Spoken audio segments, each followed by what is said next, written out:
What's going on, guys? It is Kevin Yee. I'm with my friend Tom Nagayan. Yeah, and actually, you know what's really cool?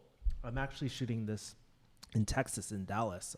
If you checked out my friend Zach, if you checked out Zach's stream, he was actually streaming the other day. So I thought it'd be kind of cool just to do a midweek stream. I usually don't stream on weekdays, but honestly, I've been kind of slacking with content. So I just thought I'd do something. Yeah, man. And I thought it'd be kind of cool to just talk about your journey in Dallas, bro, and see what's up, what you liking about it, what you don't like about it. And yeah, let's start there, man. How's your journey been to Dallas so far, bud? It's. I'm not gonna lie. It was a bit of a transition. Um, I had no plan, just like everything else I do. I just kind of do things on the whim. Yeah. Drove all like 16 hours to be here. Had no place. I left a whole stable life at home with a house and everything else and a stable job. Yeah. So it was just a whole new experience. I honestly think people should do it at least once in their life to put themselves in a kind of like a get out of their comfort zone, Yeah. right? And at the same time, but picking a place that gives them some sense of like a sense of purpose and a positive improvement into their lifestyle. Yeah. Like for me, moving here in Dallas really brought in a lot more emotional support in terms of like the environment for me, Yeah. right? The weather, the diversity, the food. I was tired of the code, Yeah. right? I think Because you're originally from Ohio and stuff. How long were you there for, man? pretty much my entire life. Yeah. But you obviously know that in my career before, I used to travel pretty significantly throughout my career, for the past 15 years. So this was the first time I actually moved my base location. Yeah. Though I traveled and been to a lot of cities and stayed there, but just actually calling your place and actually settling down and being very familiar with the environment, I never really had that opportunity. Yeah. So, I picked Dallas because people say, why Dallas? Well, it's right in the middle of the United States. International airport, easy to get to for both East and West Coast, right? And it's just warm weather. I'm just tired of the cold. I'm done with the snow. I'm done with the cold weather, and I want to escape before it hits. So here I am, and just kind of start all fresh and brand new. Dude, I'm not gonna lie. We checked out. So me and Zach, we checked out Tom's place yesterday because he picked us up in his from the airport. I was like, dang, this place is really, really nice. And for the price point, honestly, it beats California because I think I pay slightly more than like you for a 2-bedroom, and you have a nice area. If you ever been to my area, location's great where I live, but dude, it is a shitty apartment. It's not luxury at all, man. Yeah. So it's really nice, man. It's a trade-off, right? You're paying a premium for being in the location. You're in like the center of it all, right? Whereas I'm not quite in the center of everything, but it's convenient. But the environment is definitely, important, especially the amenities that I have here. I wish I could take my camera and show you guys, but like literally right around the corner, there's like a beautiful, like, what is it, a lake or? Yeah, is it a lake? yeah. Yeah, there's a lakefront. There's like this really nice infinity pool that like goes down and stuff. You can play not pool but snooker. That's how you know you're in a balling area, man. So they don't play pool, they play snooker. And like, dude, it feels like I get the feeling that you're in like a Las Vegas hotel type of thing, or like It's kind of like resort feeling. resort. Right? Yeah. So that's pretty cool. Man. But you pay a premium for that, right? Yeah. But I think that having a really good environment, especially as a remote worker, is very important. Yeah. Right? It's very important. Yeah. Yeah. Tell me a little bit more about that. Like, kind of tell me what's kind of changed since you like started living here, mindset, happiness. Like, tell me all about it, bro. I mean, it's tough. I think the very first thing I start with the stuff that's a little bit challenging is not having a lot of friends and family at all. Kind of moving to a place because you just wanted to move there to make a change. Yeah. Leaving that whole support system, all your friends, close friends, and everything else. I think that's the biggest thing. Yeah.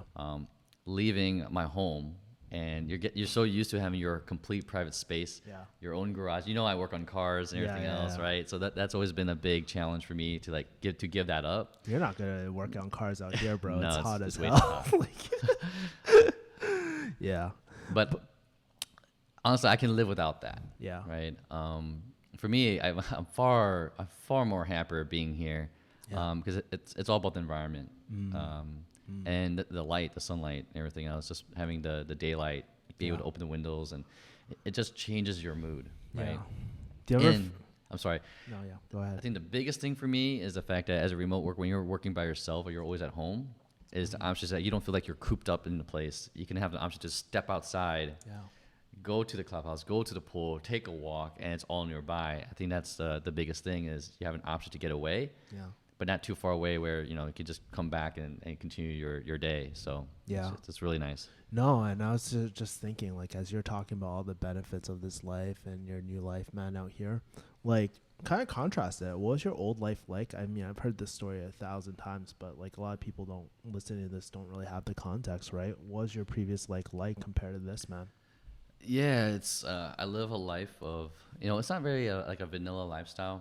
Yeah. I traveled every week, worked on large projects, multi-million-dollar projects, worked for the Big Four consulting firm, no different. Yeah. Stable life, home, lived out in the suburbs, right?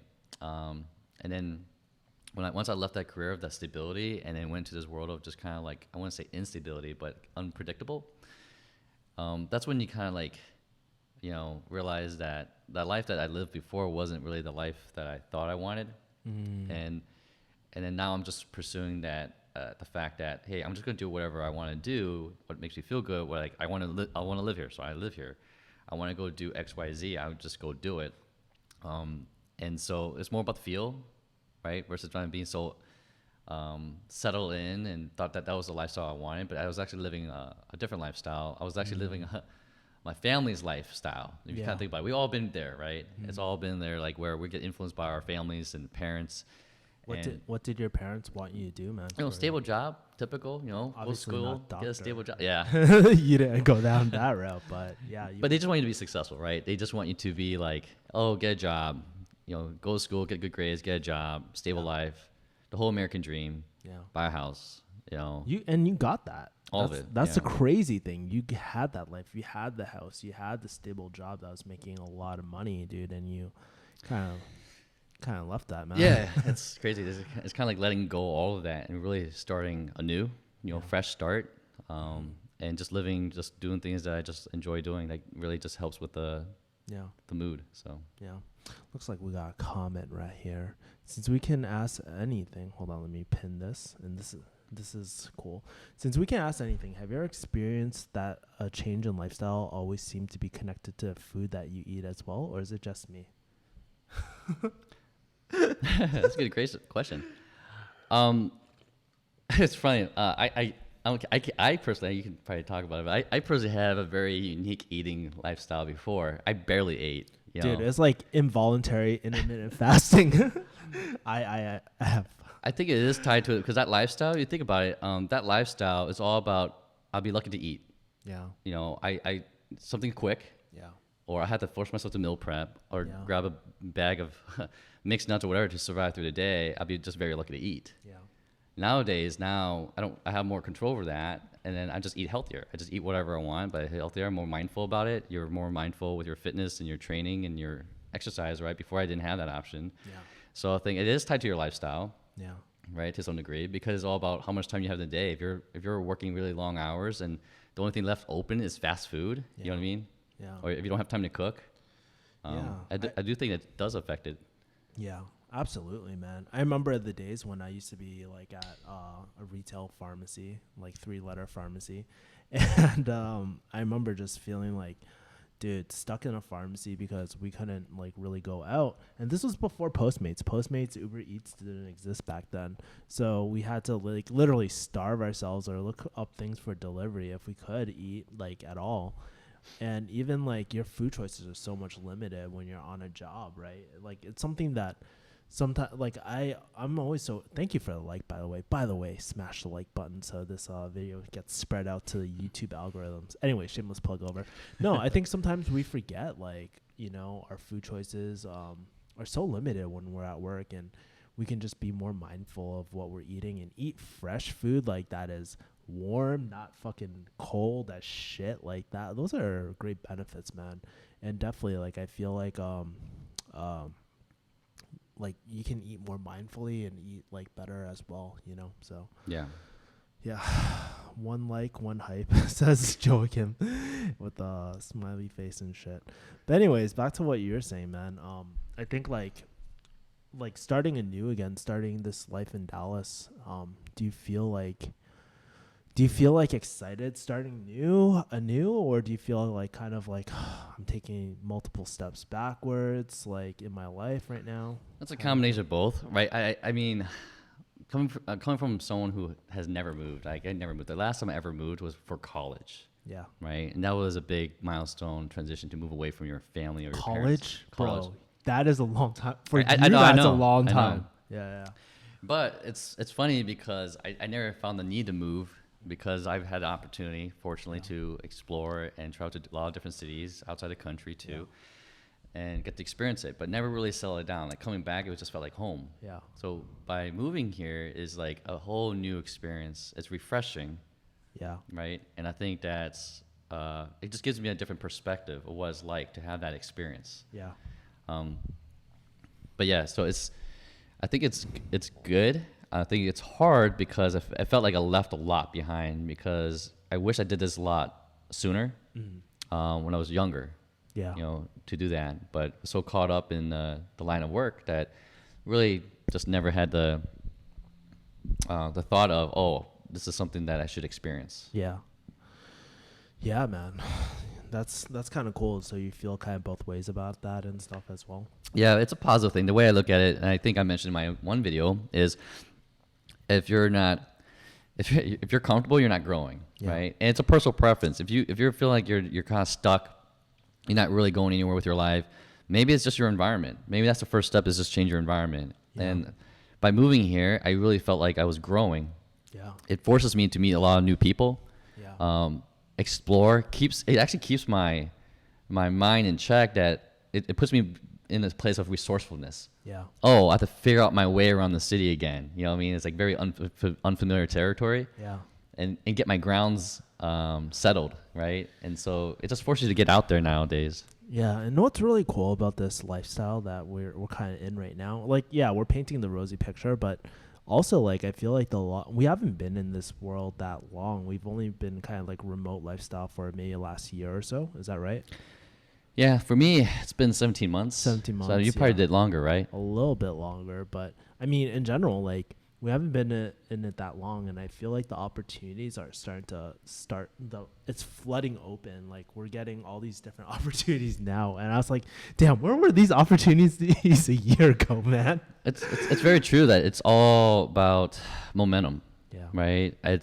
People think that there's these overnight successes. Yeah. And though there could be those opportunities, but it's far and few between. But I think that it really takes time to kind of plant those seeds, build those relationships.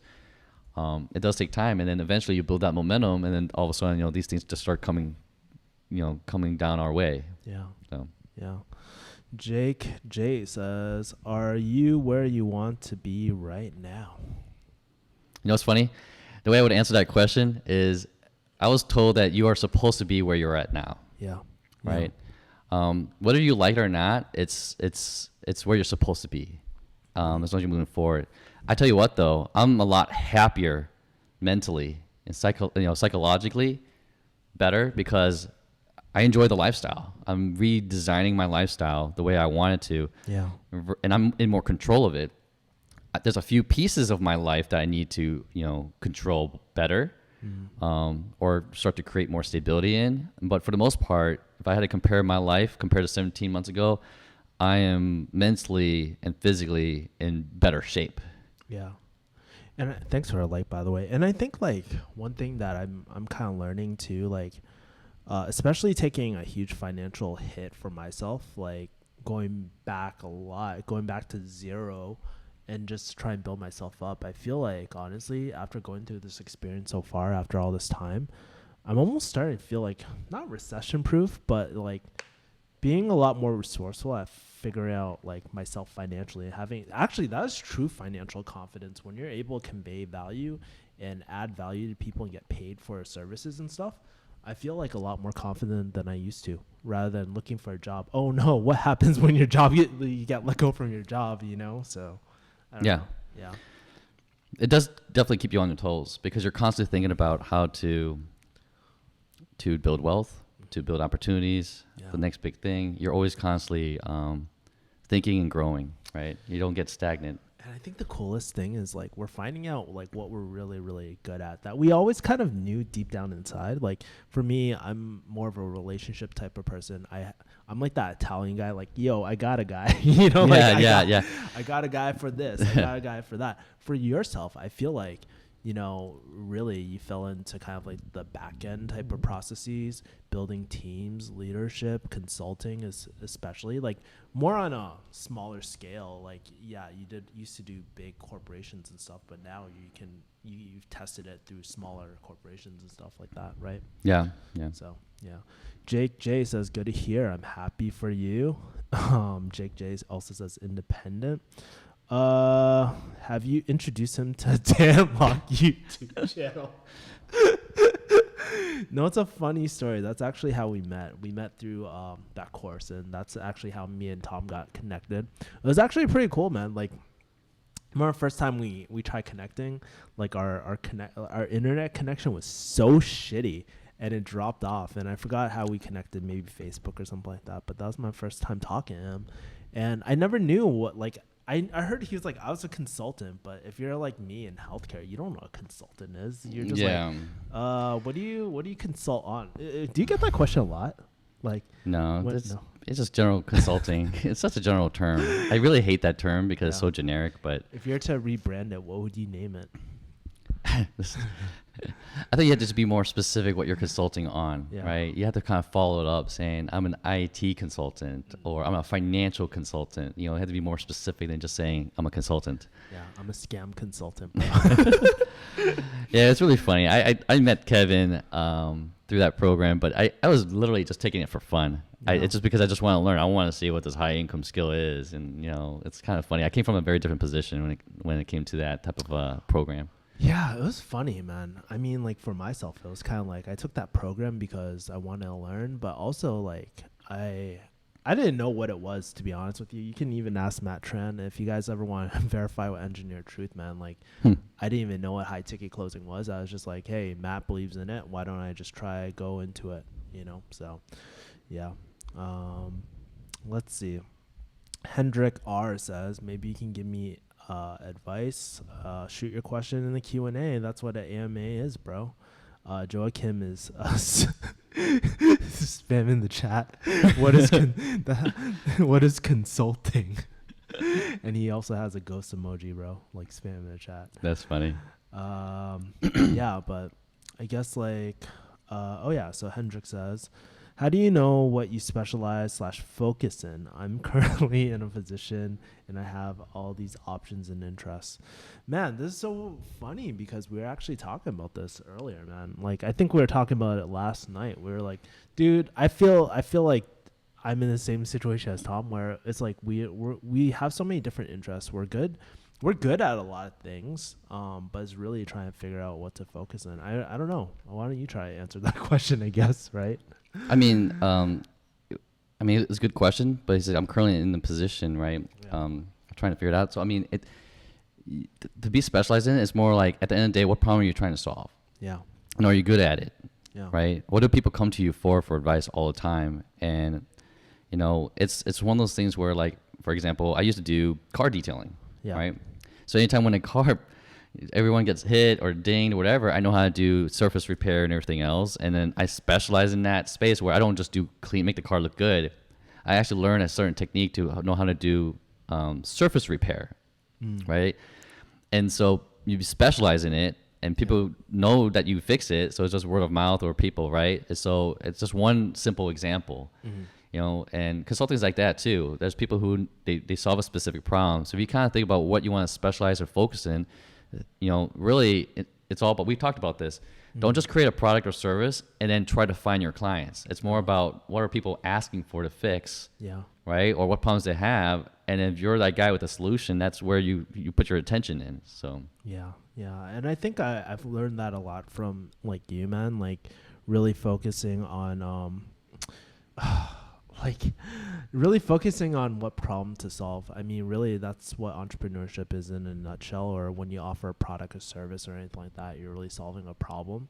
And also, one of the things I've been learning from you is like I've been asking you is like, hey, I mean, are other people doing it? Like modeling existing business models and existing problems that people are solving, and just really throwing your own twist to it. Really, at the end of the day, right? So. Man, Joachim is spamming the chat. Entei is like, hey, I'm new here. Well, welcome. By the way, I think this is a good point to do shameless plugs. Let me open up my thing. Oh, you're not supposed to see my dashboard. Follow me at my Kick-Ass Invest. Wow, this is not loading. It's not doing well at all. I have a new investing channel. If you guys want to follow that. If you guys want to follow Tom, you guys can go subscribe to him. He's almost at 1,000, man. Let's get him to 1,000 so he can actually live stream, man. And I honestly just want to show him how do I literally live stream. And so that's kind of how this topic came about, man. But that was very cool. Yeah. Let's see. Hey, bro, all respect to you. Guys, we need a picture. A poster in the back. Hey, keep in mind, guys, Tom literally just moved here. I literally just moved. I have nothing. The fact you might probably even hear some echoing. So, yeah, I mean, I literally just moved here. Yeah, there's like literally, I mean, it's simplistic. I love it. It's actually a great work environment because I wish I could give you a tour, guys, but there's like a great island, like kitchen area. And he has this really nice like glass table where like we just do work together, man. It's really, really cool. It's like kind of, it's like a great co-working space. Like I get really great vibes here, man. So it's really cool. Solving programs like programming. That is a great perspective. Bro, do you know we don't have PayPal? What country do you live in that doesn't have PayPal? Were you aware of that, man? What? Like there's a countries like they don't have PayPal in this guy's country and shit. I don't know. And Entei was saying, and there's Pokemon on this too. I'm currently rock bottom right now. I need some advice. I got placed on academic suspension for 1 year due to my GPA. My Asian parents are pissed beyond disowning me, and now I'm lost and depressed. Where's the follow-up? That's it? Okay. Yeah, man. Quick question, Tom. Have you ever been put on academic probation or anything, or suspension in your life, man? No. I came close. Really? When I was younger. Really? Well, because I did it on purpose. So what's interesting is that I never wanted to go to school. Yeah. I was the oldest. I had to be the role model for the family. Yeah. And then I felt obligated to go, to school, go to college, get the good grades. I told my parents I didn't even want to work. Yeah. I said I'll find a way to make my money in my own way. And that started when I was really young. But in this situation, it's really hard to provide that advice and perspective because I never really experienced it. I know how hard Asian parents are. Yeah. Right. And I mean, to kind of share with a very similar story with my sister. Yeah. She struggled. She didn't do very well in academics, but my parents kind of forced it to make sure she gets her bachelor's degree. But honestly, at the end of the day, her job doesn't even require it. And she's happy. She found her way. It takes time. I tell people they go through those changes, it takes time. She eventually found her way, and she lives a much stable life now, good job, and she's getting married this fall. Yeah. Right? But she was a work in progress for many years. And really struggle with her academics. Yeah. And I think here's some perspective, guys, like, because I mean, I've been on academic warning twice. I brought home I remember that time, like in high school, I brought a C-, like in my honors chemistry class. I still remember my dad was so pissed. And I think I failed maybe a psychology. I don't think I've ever said this, but I think I failed a psychology class maybe in high school because I dicked off, like senior slump and shit. But I mean, just because you fail, it's not the end of the world. And I think it's important. I think sometimes Asian parents, they mean the best, but sometimes they don't have the overall perspective on things. They're very, I don't know. I feel like Asian parents, a lot of time, they're very reactive toward like the short-term vision, and they're not super focused on the long-term vision. They can be very reactive, and they just like, it's kind of like their style of teaching is just like hitting you with the stick and like yeah. I think that at the end of the day, it's really hard, especially in this format, right? Without knowing your background and knowing what challenges you were having academically. Yeah. what your social life was. If it's Oh. lack of organization, prioritization to your life, is it certain subject matter, certain subjects that you're struggling with? It's really kind of hard to, provide any type of feedback or advice without really understanding the full picture. And this, I always try to paint that picture first before I make any type of recommendation, right? Yeah. Same here. I'm oldest. We're immigrants, and I'm supposed to be the role model, and their expectations of me is so high that it's drowning. They never acknowledge my anxiety because it's so taboo. Yeah, man, I definitely feel about it. Kind of curious, man. I mean, are your oldest child, right? Yeah. Okay. How was it like growing up as an oldest Asian child? Were you held up on like a pedestal as a role model? Nope. It was complete opposite. I was like the worst child when I was growing up. I became extremely independent. My parents doubted me. They thought I was going to fail and drop out of college. I disconnected from my family up until I probably was like 24 years old. You know the story, right? Yeah. I distanced myself. Yeah. But I was motivated by the fact that I wanted to prove them wrong. Yeah. Show them that I can do everything without them. Yeah. The only thing I know at the end of the day is, your family and everyone else around you are external factors that affects your mood, you shouldn't be dependent on that external environment factors to form your happiness, right? Yes. You're the only one in control of what makes you happy. You just have to be smart about it and really just, take the input around the environment, but the environment is something that's out of your control. They can feel and provide whatever input to your life, but ultimately you make the own final decision, right? You're accountable for your own actions. And the consequences too. I think sometimes we forget, like, our Asian parents are going to be 6 feet under in the future, man. But we're the ones that have to live with the consequences and really accepting the responsibility of the consequences as well, right? Having that long-term perspective as well. Yeah. So cool. Dude, in Tanzania, bro, we don't have PayPal here. I have all the skills, but I can't do anything. Dude, this guy's internet over here, dude, it's like you said it's 1,000 megabits per second up and down. It's crazy. I clicked on something and it automatically downloaded. I was like, holy shit, this is really, really it goes back to that whole being in a positive environment, right? Yeah. It's nice to have instant gratification. Yeah, it's nice to just go out for a walk, dude. It feels so good. And this guy, what's so funny? This guy doesn't have PayPal, and he's a digital marketer, man. Use TransferWise then, man. So that's so funny. Let's see what the other. There's other merchant accounts you can probably use. I mean, it's not PayPal, but TransferWise. I mean, I use TransferWise with some of my other, with my other client, but I mean, PayPal's pretty. I don't know. They're just limited by certain countries. Yeah, I just never knew that, actually. That's pretty funny. So do you ever come close to that dream and hit that 1 mil? Yo, that 1 mil, so what this guy is referring to is I promised my dad on his deathbed that I'd become a millionaire, but I didn't promise it by 2 years out, bro. But I feel like I'm getting closer every single day. I feel like so one of the reasons why I left pharmacy was that it wasn't a scalable income, right? It was just capped. And I think some of my friends, we met up some of my pharmacy friends, and we're just talking about the frustration of just being capped in the industry. Mm-hmm. And I feel like right now, yes, even though I'm not making as much as before, I feel like my ceiling isn't capped, and it's based off my performance, and I can have more accountability for my income and stuff. Is it like that in consulting? Is it pretty much capped at a certain level, or is it To be honest, they say there's really no ceiling.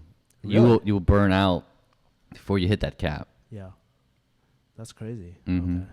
Yeah, even at partner levels, I mean, how much are they making at partner levels? Do you get? I know they got a huge I mean, the reality, and this is all public information. If you just search for partner for any of the big four consulting firms, right? We're talking about $400, anywhere upwards of $800,000 in average in terms of salary and pensions and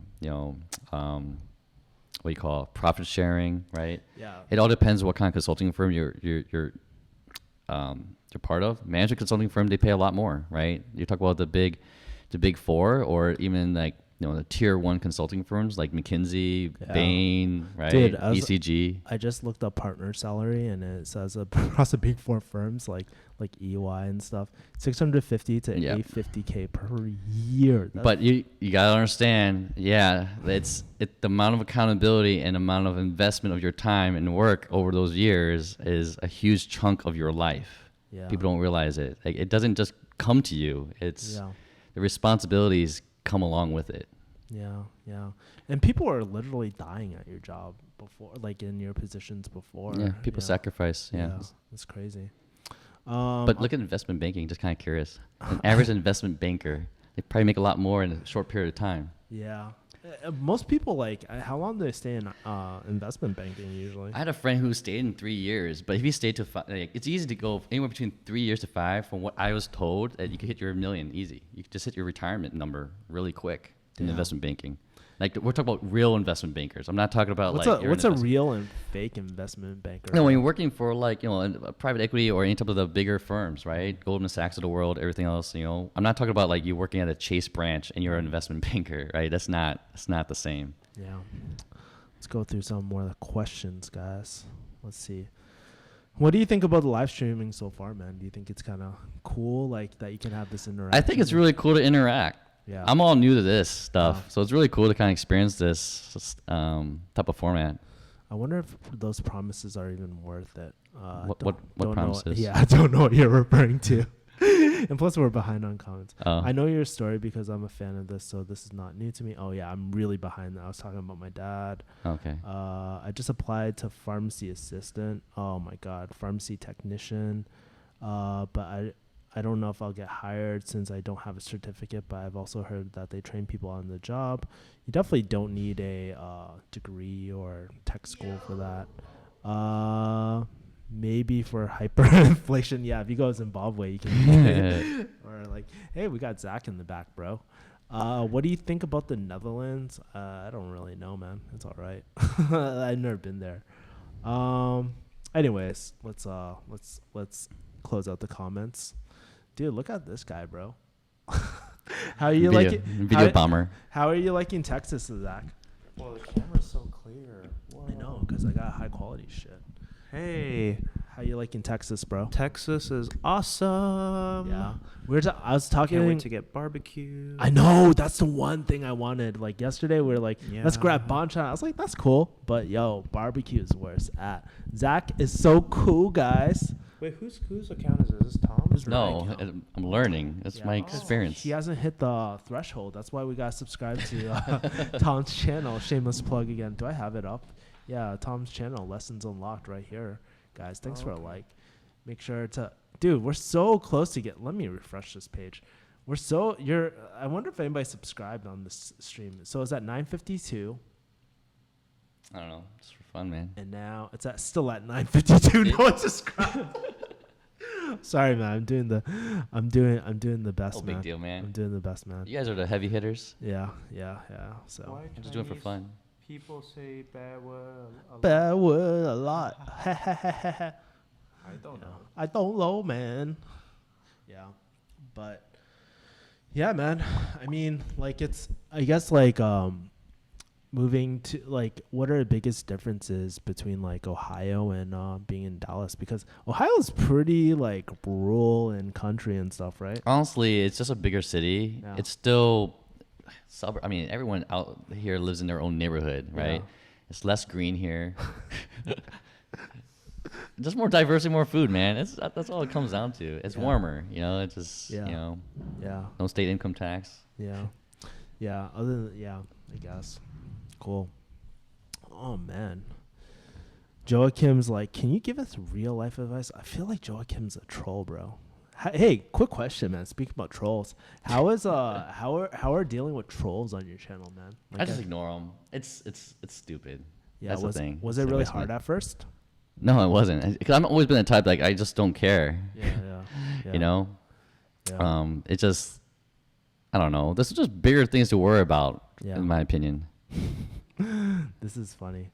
Kevin, I asked you about practicing closing method. You said to use IM, but not the dance software sales call. Do you even know what sales call is? I honestly don't really know that much, but I don't know. Honestly, at the end of the day, when it comes down to closing and stuff, and obviously I don't think I'm a master closer. I mean, know so many people better than me. Actually, Zach is pretty damn good. Like, I set him all my deals, man.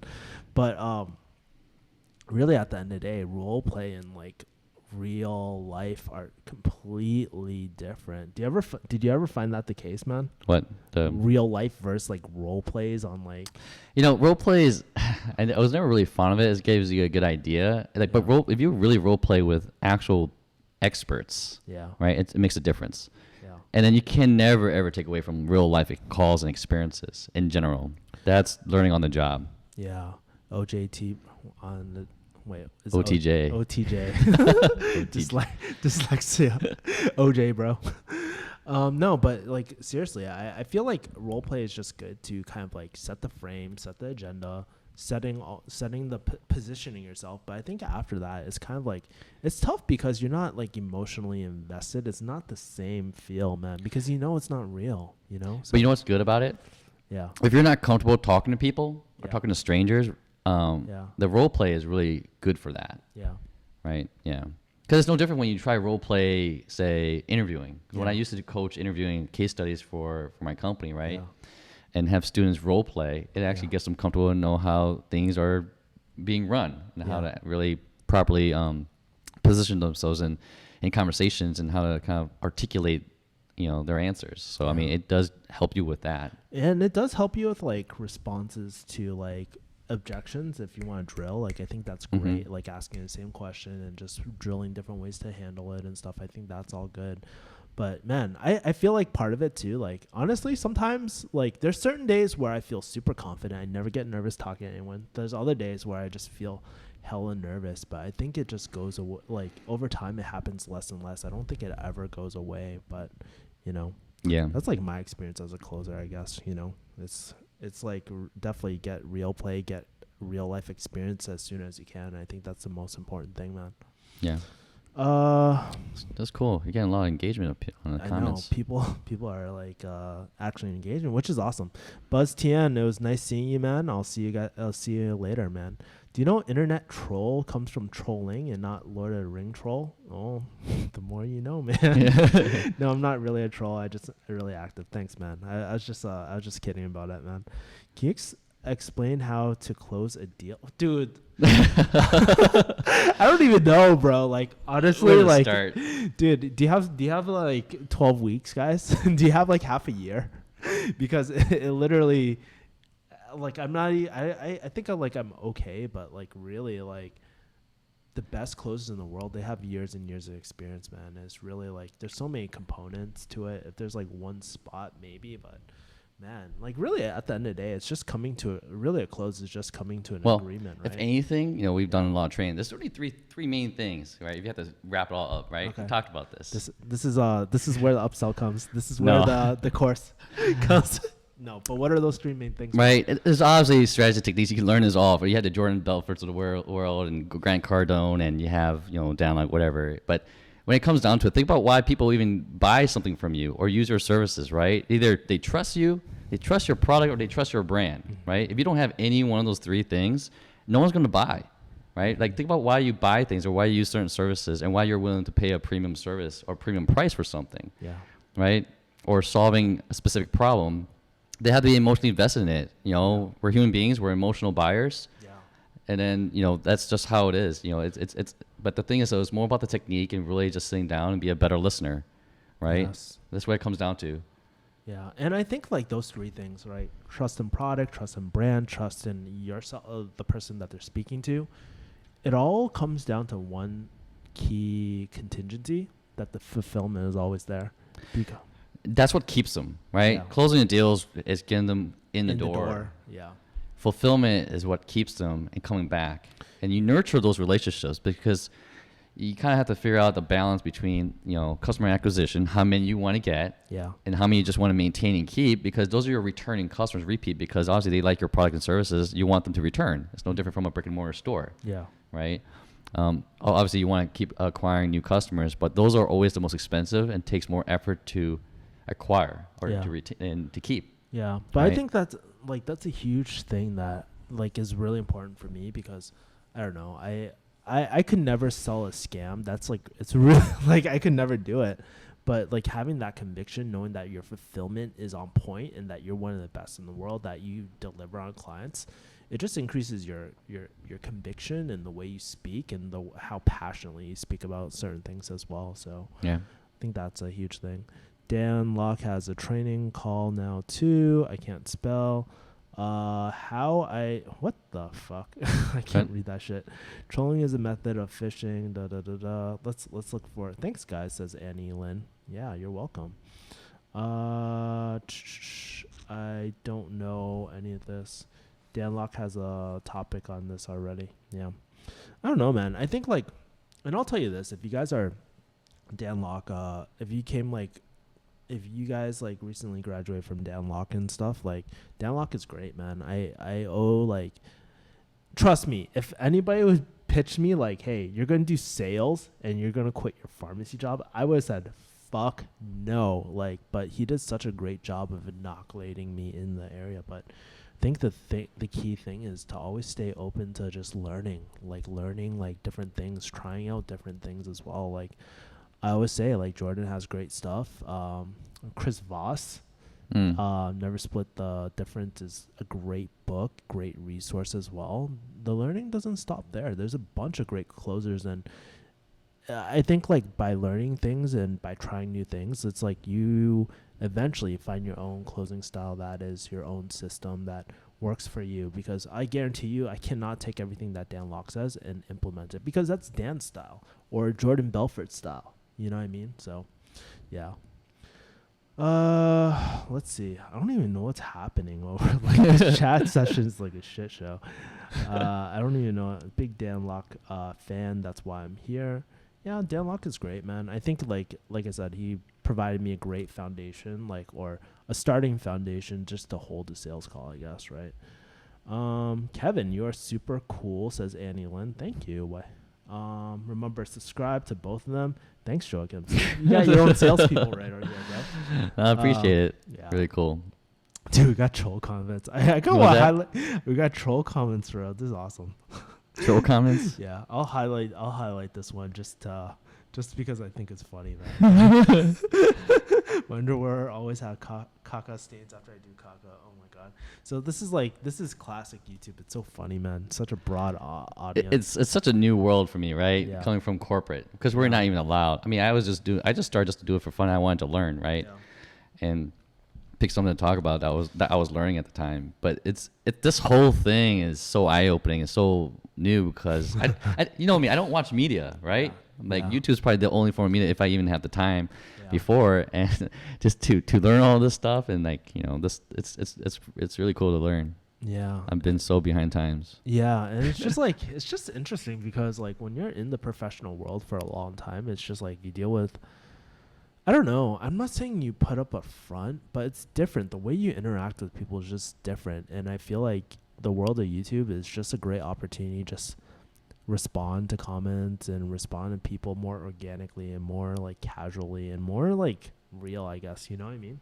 Yeah. Yeah, like I can literally say whatever's on the top of my mind, right? Real talk. What would you do if you're put on suspension for 1 year? What would you do while waiting for your suspension to be lifted? Thank you, by the way. I appreciate it. What are you talking about? Suspension from school? Suspension from my pharmacy license? I think he was talking about earlier His about being the academic for suspension. academic suspension? Mhm. I don't know. Like if you were in that situation, like let's say you're in college back in the day, like. Well, I mean, think about it. Like, Yeah. the suspension is like, does that prevent you from continuing to live your life and still learn, or get a job, work, or get an internship? I don't know. I mean, your livelihood isn't dependent on academics at this time. No. There's nothing that's out of your control. You can't really do much about it. It's already been, kind of like what do you call set in stone, right? Yeah. And so you kind of look at what things you can control. I've always been taught, when I was much younger, from my uncle that talked about stop worrying about the things you can't control and only worry about the things you can control, and then do something about it where you want to go. What is your 3, 6, 12-month plan, and pursue it. Yeah. You got to live to kind of, create experiences and not sit back and watch the world and everyone passes you by, right? Yeah. You can sit all day and feel like a victim, right? Or just every day do something about it, you know, every baby step, every little step is just going to help you progress in your life. Yeah. And especially when you're young, you're going to recover. Trust me, I can say this, right? Oh yeah. The younger you are, your you stories. will recover. Yeah. I mean, it's not the end of the world. I mean, there's multiple instances in my life where no one would ever realize that, like, how much money I've lost, or started over, or almost nearly lost everything I had, or almost losing my house, right? And then I've always managed to recover. And you look back, it's as if nothing has ever happened. If you look at me today, Yeah. right? So you just have to kind of like, you know, take one day at a time, think about what you can control, and then, you know, really think about what your plan is, your goals, and just pursue it. It really comes down to that. Yeah, and I think like there's two things. Like one, I think like society and like our parent, especially if you got Asian parents, we put way too much emphasis on like school being the end all be all. Like that's the first thing, right? But second thing, I think like sometimes with life, especially with being in school and all, we think that progression is always linear, right? But it's not linear progression. It's not like one building block, one building block, one building block. It's like up and down. It's almost like the stock market. You know how it like, or if you look at it from the long term, it's trending upwards, right? But there's like, if you Volatility. Yeah, volatility. Yeah, perfect word. I was like trying to think of it, but yeah, cool. But yeah, man, like I think that's really important to just keep in mind sometimes, right? Hi Kevin. How have you taken? What the heck? How have you taken and how have you taken what you've learned and implemented daily? For what, man? Like I feel like I mean, everything you learn, right? Yeah. You've been pretty good about implementing things that you've been learning or consuming content, trainings. You've been pretty good about implementing those little things into your daily routine. Thanks, man. Yeah, I think like honestly, this was something I actually was not good at this. Like even last year, I wasn't actually really good at it. I think like after I left pharmacy, I started making a diligent effort to incorporate everything into my life, right? Because I used to take a lot of courses and just like, oh, cool, let's Netflix it and consume all the content. I'll just do things later. But nowadays, like what I do is like, I've showed these guys my daily habit tracker. So literally it's just like the X's and stuff like that. But whenever I want to shift priority in like my physical or emotional or whatever life, I'll just add a new habit for like 7 days and just try it out. See if I actually do it. See, that's how I do it. But as far as things that I'm actually implementing right now, I don't know. I think I've learned this like cool thing. It's called the Daily 7. It's about like kind of giving value to people, connecting with people, connecting my friends with other people. Like I always love doing that. Like since Tom is new to the area, I just love connecting him to my current friends, and maybe they'll be friends, maybe they won't, right? Maybe. But like it's very rewarding for me knowing that I can like take these two different circles of friends and just put them together and find like and set them up. So that's one of the things I've been really focusing on recently, and sending like videos of gratitude or testimonials to people. Yeah, that's the thing that you're really good at, right? Is connecting people, right? Yeah. Really, you know, it's and that's what leads to opportunities, right? Yeah. These relationships, the relationships that you build, you know, it has a long-term impact, you know, down the road. So it's really good. I think that's one thing I've just realized I've been getting better at and refining more, because like my daily living is kind of like contingent on it, and it's not like something I force, right? But something that I'm always like, it just hits me. It's more like one of those things that is just like, hey, wouldn't it be cool to just connect A with B today? Like, and I just do it, and you know. So, do I have any questions? Do you have any questions for the viewers? I don't know, man. Why do you guys like Kevin? Yeah, why do you guys follow my channel, right? Like, I'm kind of curious, actually. Yeah, why do you guys follow my channel? If you want to put it in the comments, like, I would love to kind of hear from y'all. Let's see. Annie Lynn says, you are a professional, high-earning pharmacist. You don't think being in an Ivy League college is important to high earning? What do you think about that, Tom? I mean, there's a difference, right? Yeah. It depends what you're trying to achieve. You can get high income jobs Yeah. and or develop high income skills, like say, a specific niche, like say copywriting, whatever, and go independent. There's nothing wrong with it. It's really just what you desire to do in your life. Just don't do it blindly. Right? We just talked about this with some of your friends, right? And we've talked about some of my cousins and family who are like, ER doctors, or and your friends in pharmacy. Just make sure that it's truly aligned to what your vision and your goals are. We talked about vision quite a bit, right? Yeah. I have a lot of respect for higher academics and educators. They're really smart people, highly intelligent, right? And I have a lot of friends who are like that, and they're highly respected. So there's nothing wrong with it. But I don't think I think sometimes people have the expectation that going to school is high earning potential is contingent on going to school. That is simply not true, because even within the people that we've met, dude, they were literally homeless at the time, and they built up that high income skill and stuff like that. So I don't think school is always necessarily contingent or high earning. But here's the thing, though. In higher academics, I would say don't focus just on the academics part of it. It's all about the connections. At the end of the day, you're right. It's the relationships you build in the community that you're in, right? And when you kind of put yourself in a much say Ivy League school caliber, it's a certain type of demographic of people who are in those type of communities, right?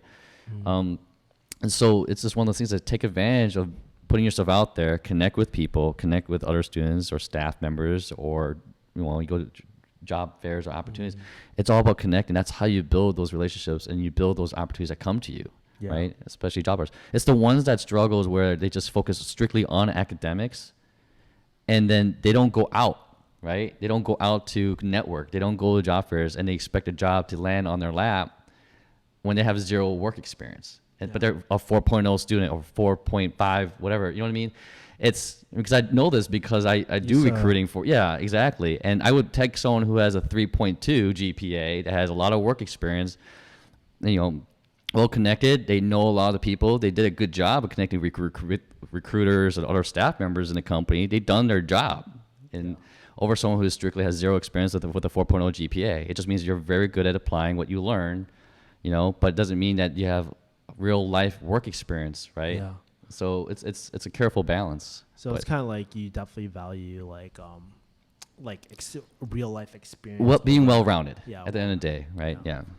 Cool. Love it. Let's go ask. Hey Kevin, what's the best practice in approaching you as an outbound call? Well, I'll be honest, I don't do any outbound. I'm spoiled, but I don't do any outbound. But you've done outbound in the past, right? Yeah, but I wouldn't say I'm an expert in outbound. No. Yeah. Well, back when you're doing outbound and you're learning, it was really old school outbound. Really? We're talking about this was 12 years ago. Before computers existed. Yeah, so I'm not all that knowledge is irrelevant to today's world. Yeah, I actually read this great book. It's called Smart Calling. I read it. It was pretty decent for B2B prospecting and stuff like that. But I don't know. I'm definitely not the person to be asking about outbound because I don't do it right. Any thoughts of making this longer streams like this one in the future? I think you mean future, bro. Spell check is your buddy, man. Joking. I've seen some of your comments, man. Spell check is your buddy. I love the engagement though. Yeah, that's funny. awesome, man. It's funny though. Sub to Tom's channel. We gotta check that, man. Let's check Tom's channel and see how it's doing, man. I don't know. Keep doing that. You know what's really funny? It's Tom's very shy. Oh, not shy, but he's very he's very very humble and stuff like that. He doesn't like promoting. It's just for fun. We all promote. See, you got two you, subscribers. I know, but you can't. It's funny how you just kind of make it a big deal, but it's really just nothing. Yo, bro, I better be getting $2 per sub. Right now, Tom, what was that? For every subscriber, you're going to be donating $100 to a charity. Thanks. To PayPal. To Kevin Yee's PayPal. Sub to Tom's channels too. Thank you for sharing the channel. I'll definitely check out your channel, dude. Tell me about where your channel direction's headed, because I know you're It's really funny. Some people take it over the top with that channel and take it too seriously, right? All I did was this is going back to my topic about getting out of your comfort zone, right? I came from a corporate world we're not allowed to be on social media that much or even have a YouTube channel. Yeah. Now I'm no longer working there. Yeah. No, the floodgates are open. Yeah. I wanted to learn. I always wanted to start a YouTube channel. I want to learn video editing. I want to learn these things. I learned on my own, right? I invested money. I invested things and look at content just like anyone else on this world right now. And I just learned it. I did it for fun. And at the time, I was pursuing Amazon, right? And because I just wanted to learn. I was like, oh, look, there's a business model. Never heard of it. Let me go try it out, you know? And that's how I started. I wanted to capture that, but then I'm trying to pivot away from it because the fact is there were some struggles, and I realized that other opportunities through networking and connecting with you and everyone else along the way in the past 17 months since I left my job, that you just have to try enough to figure out what you want to do. Yeah. Right. And I realized, consulting and helping businesses and working in the marketing space, right? Like in digital marketing, learning about content is all very interesting to me. Yeah. And creating content like this, it's cool, and engaging with people that I don't really know is really neat.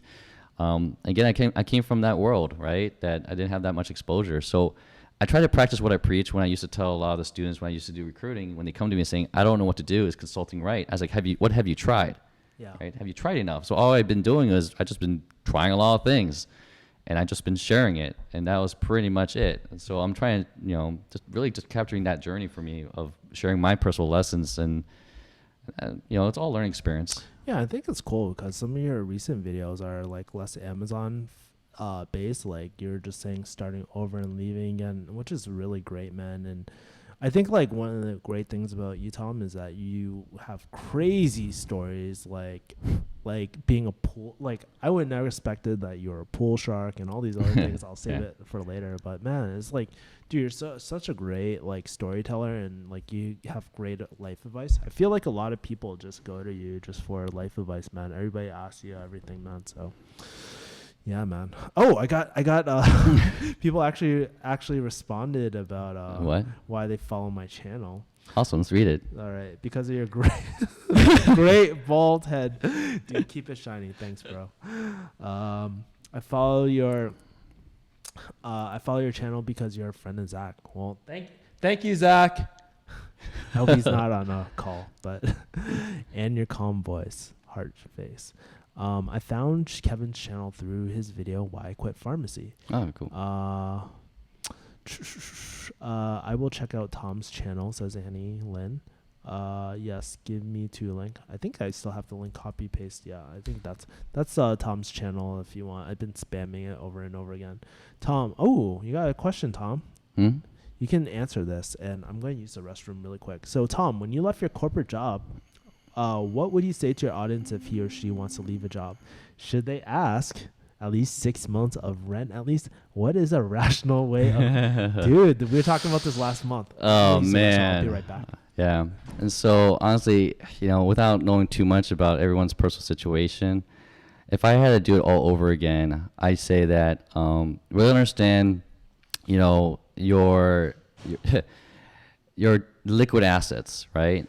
I'm going to tell you this much. You're going to have to be okay to lose money, because the only way to grow is to invest. And so whether or not you have money to survive, if you're not in a position to survive and worry about putting food on the table, putting a roof over your head, right? You need to calculate all that and really tell yourself, realistically, how long can you survive to give something a shot, a chance? And I tell you this much, 6 months is not going to be enough, right? Maybe even a year is not enough. It took me a year before I kind of really figure things out on my own to stop the bleeding, right? But I put myself in a financial situation to be able to bleed that long. That's just the reality. There's going to be some really hard financial times. And what I also recommend, that without really understanding your financial situation, is if you have pretty good credit, before you quit your job, because you have income, and if you have a pretty good credit history, try to see how much leverage capital you can get, because there's a lot of 0% finance options with a credit card to finance your business. That's what I did. I had the liquid assets to afford, but to afford my investments. But what I'd done was I applied for a credit card with 0% financing for 15 months, and I used that to pay for all my business expenses, paid for all my training, paid for all my investments, and you eventually write that off, but it gives you 15 months to figure things out, to generate some kind of revenue or profit to pay things off. So I realized after I quit my job, it was difficult to apply for credit because you don't have income, Yeah. right? And so if I had to give one little tip about that is, one, make sure you kind of calculate what is your monthly expenditures to survive. Don't put yourself in a poorhouse, and then be okay to leverage capital, but you have to be fully 100% committed in yourself and not, just say, oh, I'm going to try this for 6 months, and then you're really just setting up yourself for failure, right? If you're saying 6 months to a year, because you're putting yourself saying, if I don't make it in a year, I'm just going to go back to my job. So you just automatically give up, Yeah. It's not easy, but be prepared to make some personal financial sacrifices. Yeah, and I don't know if you really want to talk about this, Tom, but I mean, you've left your job a few times and tried starting over and over again, right? Yeah, 3 times. 3 times, right? Mhm. So And I always end up going back to my job. And this has been the longest time I've ever left my career. Yeah. All the other times were at least a year. yeah. This has been 17 months, and I'm still rolling, right? And so, I mean, it's great. Like, lifestyle's a lot different. I'm a lot happier. But at the end of the day, you can't help but to take care of yourself, right? Like, you just have to make sure that you have the liquid assets and support to survive. Otherwise, you're going to be constantly worrying about it, Yeah. right? And that's not healthy. It will take you away from being productive. It will take you away from really doing things that matters to you, because at the end of the day, you can't focus if you're worrying about how I'm going to pay the bills tomorrow, or pay for rent. It's going to be a distraction. So whatever can alleviate that, which is why you have to be okay to either get someone else to invest in you, get funding, or get leverage capital, have really good credit, and get a credit card that pays for everything, right? Yeah. So that's just my 2 cents on that. Yeah. And it's kind of like, I guess, like when you this most recent time, I mean, what did you kind of decide that you wanted to do? Were you just trying different business models, or like? Yeah, it's like you don't know what, like, when you come from corporate, you only know how to do corporate, and I say I can't do a corporate job anymore, right? And it's one of the reasons why I can't get a normal job. Consulting was kind of top tier type of career, and the level up from that is investment banking. You know what I mean? It's just like it just added more stress. That's and more stress, though. Yeah, so I just had to try. It's like there's gotta be a better way to live, and just like everyone else, you start researching online, and you start to dabble into all these different business models, and you just learn. And then I realized that through that process, I really like marketing, right? Yeah, I really like, marketing is so cool. and it's a great skill, and it's a great thing to understand. I mean, it's all related to sales and marketing, but it's really cool. It's the digital world. You can live that remote lifestyle. You can still help people, build their businesses. So it's just like, it's something that I want to look into, right, more. Yeah.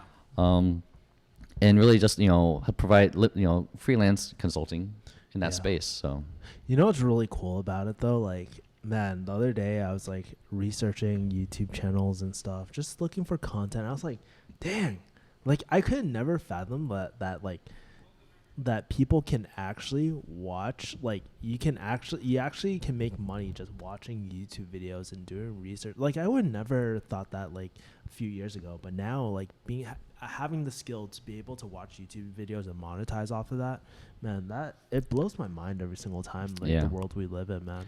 it's information overload. The problem is filtering through all the crap, right? It's just like really going through all it and find out some real content. And that's the Yeah. hardest part, is if you're not really good at being resourceful and searching for content, you know what I mean? It doesn't help you.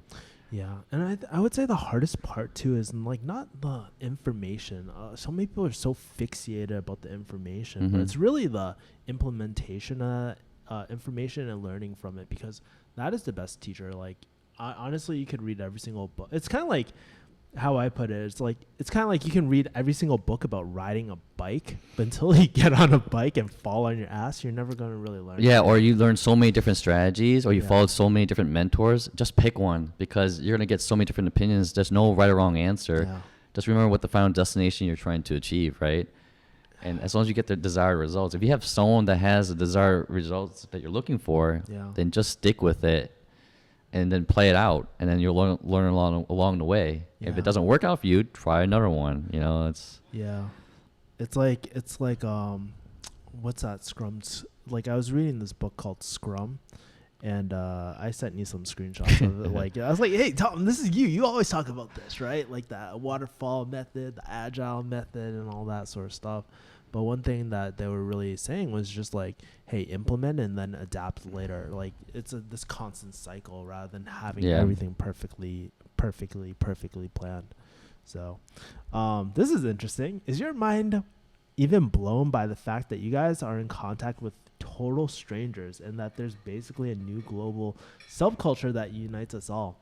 I think that's one of the things that fascinates me about YouTube and content, because that's actually how me and Zach got connected. That's how me and Tom pretty much got connected. We all got connected through like content in this world of like, you know, the only thing that really unites us is really of our thoughts and like and our values and stuff. And you're not limited by your local surroundings anymore. You can connect internationally. I'd love to hear your thoughts. It's really cool. I learned, that's one thing I did learn in my journey, is putting yourself out there, because you don't know who you're going to connect, and not being afraid, right? Like literally I just reached out to Kevin. No clue, right? I had no clue that he was going to respond back to me. But it's really cool that you never know about the people that you might connect with, because there might be like-minded people. Yeah. And the relationships that you build. So I mean, it's this whole world is all about connections, right? Value connections and opportunities. Yeah. Ooh, Annie says, "Good for you, Tom. I have super respect for both you dudes." Hey. Oh, thank you. Yeah. Okay. Joachim is having. Hey, can you consult Joachim on IT support, bro? I got a virus. Oh my god. Wait, like a computer virus, or like maybe needs a pharmacist, or to get a prescription to handle the virus. Or STD. Kevin and Tom, what are your favorite books that you read so far? Well, we've read a lot of books, man, but I guess like maybe recently. Because I remember there was 3 books that you were cycling through at one point. You were cycling. Like the negotiating tactics, right? You kind of think you covered this, right? Oh, never split the difference. That's one great book. Yeah. Man, there's so many books. I'm not gonna lie, it kind of made me wanna work at a suicide hotline. Like after reading that Chris Voss book, it's a great book. What other books have I been reading? I'm gonna open up my Kindle. Yeah. Just for the sake, because I don't remember. Dude, so no, it was really funny. I was telling Tom this yesterday, but my flight got delayed by 3-4 hours. I literally had enough time to read 2 books.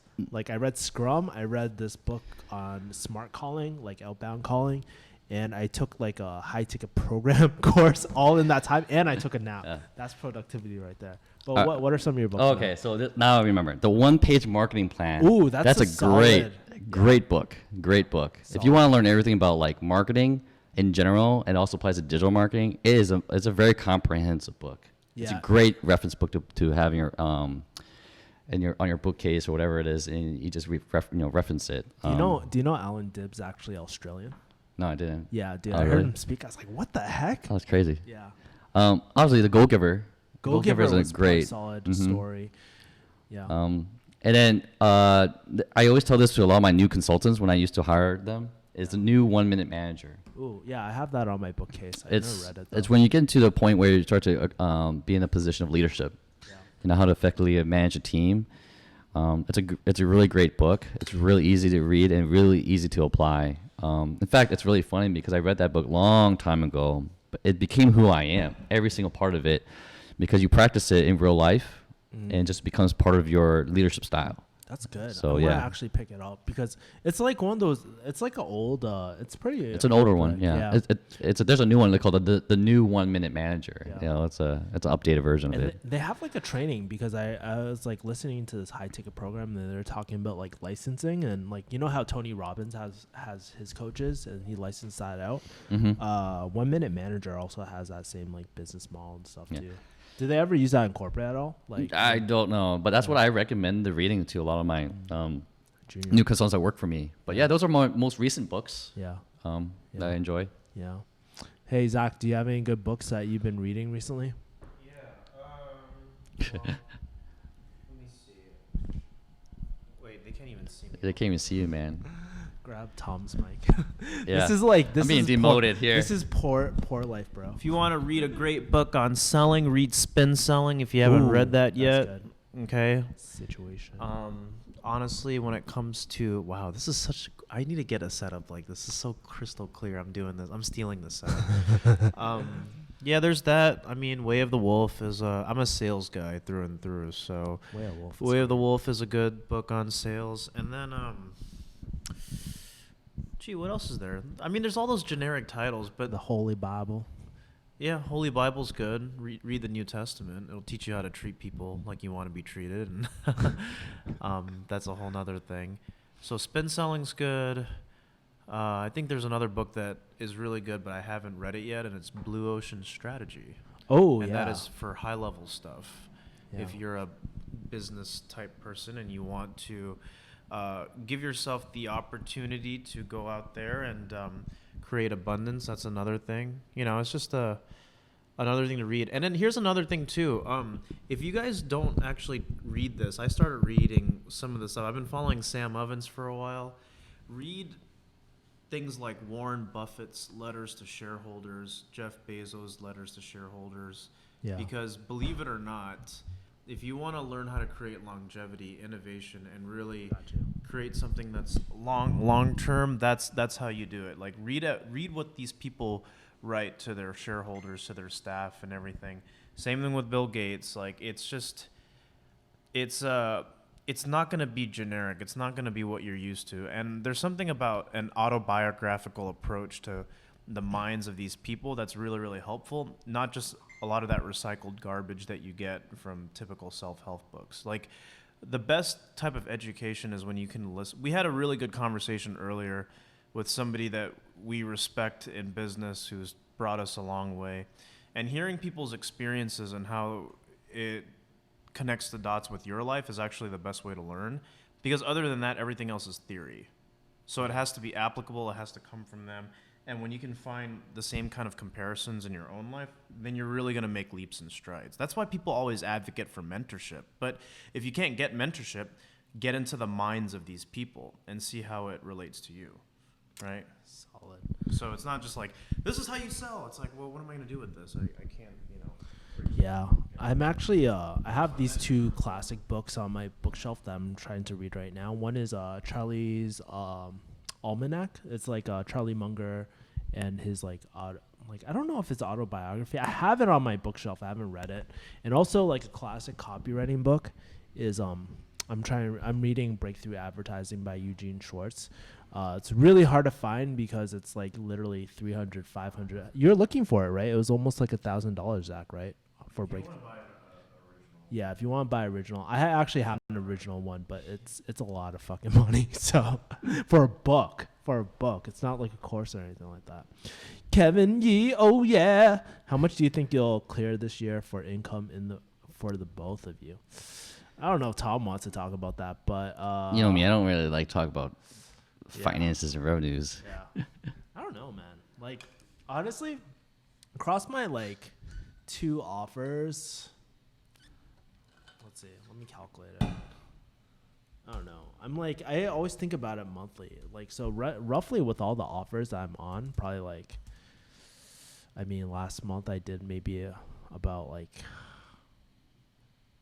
my best month this year, probably about 7K maybe. I didn't do that well, but you know, it's for a freelancer over time, it's been increasing. Think about it like this: like last year, I was making 0 per month, right? Like last year, I had almost nothing, and now and some of it is passive, right?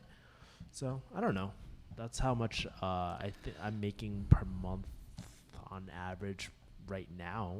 You know, so You know how bad my eyes are? Sorry, random thing. I can't read that. you can't. Yeah, that's how bad Fuck, my eyes you're are. old, bro. I need to go see an optometrist. Fucking old. I know, man. Have you guys read the classic How to Win Friends and Influence People? Oh, What are your yeah. thoughts? Yeah. Yeah. Yeah. Man, the problem is though, it's from a consumption. It's kind of hard to, it's not an easy read, at least for The me. old right? books are so Yeah. freaking hard to read. Like, have you guys ever read Think and Grow Rich? That puts me to sleep like an Ambien, bro. Like I will just pass out just reading it. Yeah. And I get so bored. It's great concepts and great principles. It's just that there's some books you just can't put down. You could read, and this one's it's like it's hard, right? In terms of the way it's written. It's still a good book. It's a Yeah. staple book. Every business school gets taught to read this book, and But also, like, here's the thing, man. Like, for me, like, I want book. Like, I look at reading as like kind of like filling my cup, right? So I don't want to spend a lot of cognitive energy thinking on a book because, like, closing is a very intensive, like, focus time, right? So I can't spend all this time like intensively reading a book and deciphering it and all that. It's better spent somewhere else because I'm gonna actually implement easier to consume advice somewhere else, right? yeah. Have you ever read Rich Daddy, Poor Daddy? Rich Daddy, Poor Daddy. Rich Dad, Poor Dad by Robert Kiyosaki. Man, I read that book in, I want to say 18 years ago. Dang. Yeah, 18 years ago. Bro, I read it like less than 7 years, like 5 years ago maybe. It's not pretty recent, but that book came out in 97. Did you read it when it came out? No, not when it came out. No. Yeah. But it was a while ago. But Did you like that book? so at the time when you're young, I was in college, right? And so I mean, it's just one of those things where I learn, interesting. It's just the different perspectives of what rich people think and poor people think. I got from. I mean, I know it's tied to like real estate and creating your passive incomes and stuff and different business models, but I think what I took away from it is just like having a different mindset in your relationship with money and how to build wealth and how to learn how to build wealth. Yeah. Right. I think that's where the key theme here is across the board is, we're all codependents, right, on our upbringing with our family and foundations. We only thought what we thought was right was how we were brought up, or the lack of. It depends on your background, right? So you only know how to do or think how to create wealth based on how your family and your friends around you create wealth, right? If it's just job, you don't know there's another way. And that's always been a struggle for all of us, right? Is to, okay, I know how to go get a job, go to school, get a degree, get a job. But if you were to ask me, go figure out and build your own wealth, that's a little bit challenging, right? Because no one around you can provide that. So going back to the whole, concept of like, the whole rich dad, poor dad concept is just really opened my eyes. I was like, there's a different perspective of how certain people from, either poor or the rich, how they look at money, how they think about wealth and business and lifestyle. So yeah, and I think we're kind of weird creatures, man, because this is a really, really hard life too. Like it's like kind of like we're paving a new path, like that's been unexplored in our families. Like your family, is it pretty much? Do you have a lot of entrepreneurs in your family? no. Yeah. My whole entire family are very conservative, right? Yeah, same here. My dad was very like conservative too. So, yeah. Hey, Zach is such a great talker, says Hendrix R. I agree 100%. He's a well-spoken person. Dude, he's such a well-spoken person, and like, dude, if you ever like, I listen to his calls too, and it's just like, dude, he's so articulate and it's still so much confidence. Like, I'm definitely the rapport guy. Like, I get people spill their like, people feel very comfortable to a point where they'll share their life story with me, but Zach does such a great job. I tell Zach all the time, I wish I can talk like him. Yeah. And he's like really young too. Lacking experience though. That's what Zach said. Zach needs to be in the next video, and Tom too. How's the course sales going? Course on sales? I'm not quite sure what you're referring to, Lemon. Sorry. Wow, you guys are still filming that. Yeah, the longest 30-minute stream ever. Dude, man, it was 30 minutes? I didn't even realize you were trying to set up. Man, No. see, this would never happen if you actually had an agenda. Yeah, I fucked up, bro. Dude, man. If I had will you be my accountability coach next time? No, what you need to do is cut the stream 30 minutes, and and then be like, hey guys, if you want to see the Part rest, one. if you guys want to see the rest, you have to pay me $20 or low ticket offer than Tripwire. Lol, yes. So I'm out. Thanks for the great stream. It was really entertaining. Greetings from Germany.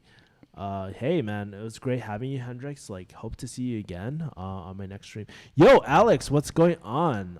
Alex is actually really cool. I need to actually connect with you. I forgot to respond to your message, man. Sorry about that, bro. But hey, dude, it's Rich Anish, dude. So Zach, you want to say hi? Yeah, Zach, you want to say here? So, yeah. Yeah, so it's kind of cool, man. Like, yeah. So these are, and what's really crazy, people like Alex and people like Rich, all through content, organic content, shooting content in this digital age. I think it's so cool. Like, honestly, the best ROI I've ever done wasn't on the stock market. Yeah, sure, maybe financially, but actually, you know what? I would say, like, through relationships, man. Like, it's the way it's connected me to so many people is like freaking amazing, man. So I don't know. Do you guys have a schedule for live stream? Not really, man. I honestly like, I'm not gonna lie. I saw Zach go into the other room and he's like doing his podcast. Hey, maybe I'll plug your podcast too. But it made me want to do content, man. So yeah. What's your podcast name? Zach, America Made and Paid or something? Yeah, but it's like about Christianity and business and politics and all that. You don't have to plug it. It's kind of low key. I keep it low key. Okay. But you can tell them to go find my YouTube channel. Dang. No. Do I get an affiliate cut? Yeah, I mean, I make no money from it. So. Bro, Tom is giving me $100 for every subscriber that goes on his channel, bro. Hey, let's kind of check Tom's channel. So we started at 952, right? When we looked at your channel, right? Let's see what it's at now. I'm gonna refresh it. We got 2 subscribers so Dude, far. it's fine, man. I'm not too concerned about it. Nah. No, I appreciate it. No. Think about the children, bro. You're gonna give $100 for each subscriber to the Dude, children, man. bro. You got 3 subscribers. Yes, that's awesome. It's fine, man. What are you guys having for dinner? Actually, that is a Barbecue. We talked about that. I know, You were complaining about not getting it yesterday. dude. I love me some good brisket. It's Hey, a little good. well, We get tell, What are they open for? Because I gotta take calls. I think like 10 or 11 p.m. bro, you gotta tell me, like, first time you had Texas barbecue, how was it, man? No, it was good. I mean, I had it a long time ago, but it's been a while since I had it. I had it recently, probably like last week. It was Yeah. amazing. It's really good. Yeah. I mean, you come out smelling like smoke. Like, it's good smelling smoke, but it's not like... I just realized that. Like, man, my clothes, I need to go wash it. It's like, Yeah. I walk around and I can smell like barbecue everywhere I go. Yeah. Heck Yeah. yeah. Dude. Dude, you should probably cut this, man. It's getting kind of long. Okay. We should get back to work. I don't have work. No. Yeah, but yeah, I'm gonna cut this because I'm bet work's piling up, getting kind of restless right now. So, anyways, guys, we had the 82-minute stream, guys. That's the longest 30 minutes ever. Yeah, but it was like really fun. Maybe we'll do it again during this trip. But yeah, man. I will talk to you guys later. Have a great day, and make sure to subscribe to Tom's channel, guys. I'll leave Albert Mo. Now everybody's like trying Well, to talk right a little now. bit late now.